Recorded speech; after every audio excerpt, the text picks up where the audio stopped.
नमस्ते। आज सुनिए मृत्युंजय का 69वां भाग। अभिमन्यु की मृत्यु हो चुकी है और उसके आगे का हम सुनते हैं। जयद्रथ की क्रूरता का वृत्तांत जैसे ही अर्जुन को ज्ञात हुआ, उसने अपने विशाल नेत्र फाड़कर गांडीव धनुष ऊंचा कर घोर प्रतिज्ञा की, मेरे प्रिय पुत्र के शरीर पर लात का प्रहार करने वाले असभ्य जयद्रथ को कल सूर्यास्त से पहले ही यमसदन पहुंचाऊंगा, नहीं तो मैं स्वयं अग्नि में प्रवेश कर स्वर्ग में अपना पितृछत्र अभिमन्यु के ऊपर लगाऊंगा। अभिमन्यु के शव के चारों ओर सिसकते हुए प्रदक्षिणा करने वाले पार्थ को देखते हुए ही 13वां दिन घोड़ों की वल्गाएं थामे हुए पश्चिम के रंग महल को चला गया। इन 13 दिनों में कुरुक्षेत्र के 13 विशाल प्रांगणों की समरभूमि बन चुकी थी। शव खचाखच भरे पड़े थे। रात को शिविर में मैंने और किसी को न आने दिया और एक राज ज्योतिषी को बुलवाया। भूर्ज पत्र पर अंक लिखकर उंगलियों पर गिनता हुआ वह गणित करने लगा।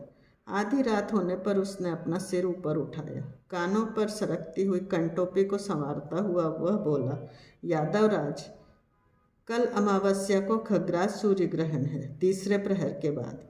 मैंने अपने गले से मौक्तिकों की माला उसके ऊपर फेंकते हुए उसको हस्तिनापुर लौट जाने का आदेश दिया। घने अंधकार में वह अदृश्य हो गया। युद्ध का 14वां दिन उदित हुआ। तीसरे प्रहर तक मैं अर्जुन के नंदी घोष को कुरुओं के पथक पथक में घुमाता रहा, परंतु जयद्रथ कहीं भी नहीं दिखाई दे रहा था। कुरुओं ने उसको समरांगण में आने ही नहीं दिया था। सहस्त्र योद्धाओं से रक्षित एक सुदृढ़ शिविर में वह छिपा बैठा था। जयद्रथ नहीं मिल रहा है, यह देखकर भड़का हुआ अर्जुन नियतायु, मित्रदेव, दंडधर आदि को धराशायी करता हुआ एक के बाद एक पथक नष्ट करता हुआ जयद्रथ कहाँ है, जयद्रथ कहाँ है कहकर बिजली की तरह थिरकने लगा। युद्धमग्न सैनिक यह जान भी नहीं पाए कि तीसरे प्रहर के बाद ही आकाश आच्छादित कैसे हो गया। कुछ पलों में ही सूर्य संपूर्ण ग्रस्त हो गया। चारों ओर अंधकार छा गया। चहचहाते हुए पक्षियों के झुंड नीड़ों की ओर लौटने लगे।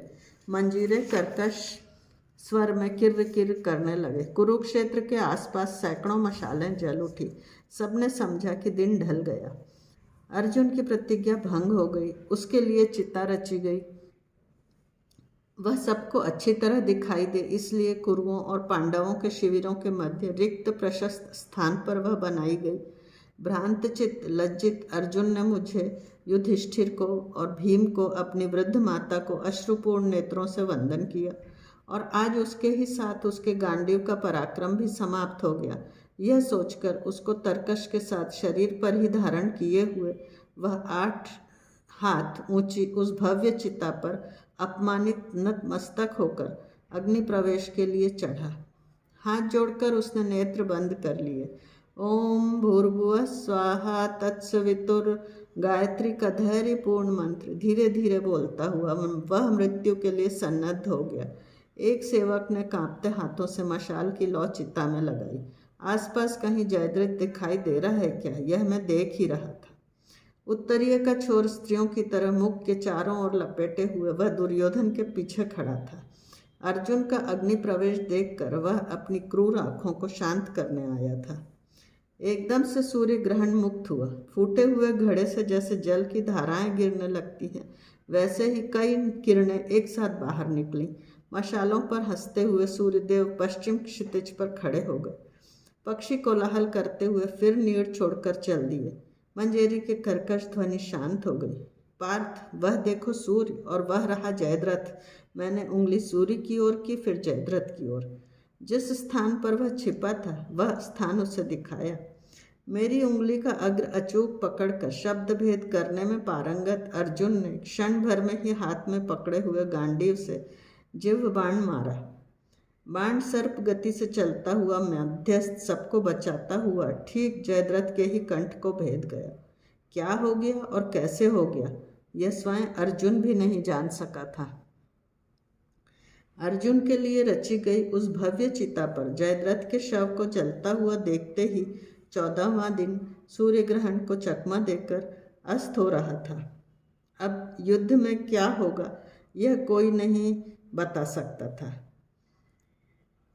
संतप्त दुर्योधन ने तत्काल अपने शिविर में सभी पथक प्रमुखों को बुलवाया। क्षण भर पहले ही जो हृदय विदारक नाट्यमय घटना घटित हुई थी उससे सभी अभिभूत हो चुके थे। उनकी बैठक में पहली ही बार इतनी अभूतपूर्व असहमति एवं व्याकुलता उत्पन्न हो रही थी। पांडवों की दृष्टि से मैं जो चाहता था वही घटित हो रहा था। धन्यवाद। हम यहीं समाप्त करते हैं, शेष अगले